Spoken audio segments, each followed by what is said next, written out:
Toronto Blue Jays are stumbling into the All-Star break, losing 25 of their last 35 games. I'm joined by Trevor Fujioka, Say Sports Insider. Trevor, your thoughts on the first half of the Jays' dismal season? Well, Sophia, the Jays' first half of the season was kind of like a roller coaster ride. They started the season strong. They had those winning streaks since late May and early June. But since then, things have gone a little bit backwards for the Jays.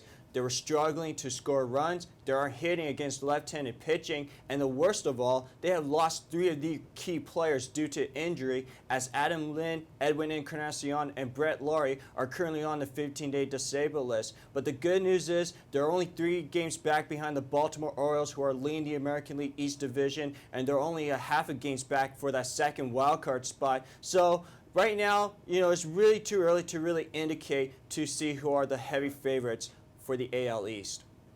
All right. Trevor, as the MLB Trade Deadline fast approaches, what do you think Alex Anthopoulos should be doing?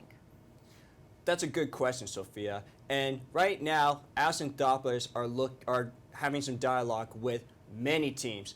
They are looking for pitching in both the starting rotation and in their bullpen. And they're also looking for a second baseman, because they haven't got that many productivity at that position. But the big challenge that Alex Anthopoulos is going to have is A, how much money are they willing to add to their payroll, and B, do they have enough prospects to really pull the trigger? Because right now, there are some conflicting reports saying that the ownership will not take any more salary, and the Jays don't really have that many top prospects to really make a deal. But after Alex Anthopoulos spoke with the media, he says that he has the resources to make deals. So if there's a deal that does help this team to become a playoff contention, then I think that Alex Anthopoulos is really to pull the trigger.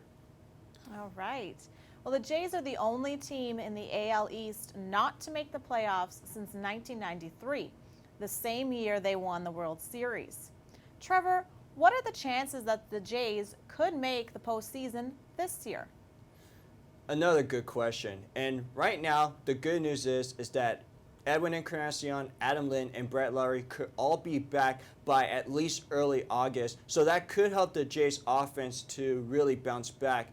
But I think the key for the Jays, in order for them to make it to the postseason, they have got to win against American League East Division. I mean, they have really struggled in the last 4 years facing those teams. And right now, if you look at the situation for the Jays, every single game is pretty meaningful. And I do think that for the Jays, if they want to get into the postseason, they got to stay healthy. They can't afford to lose any of their key players at this point of the season. If they could stay healthy and if they could get some sort of winning streak going like they did earlier this season, then I think the Jays could look to end their playoff drought.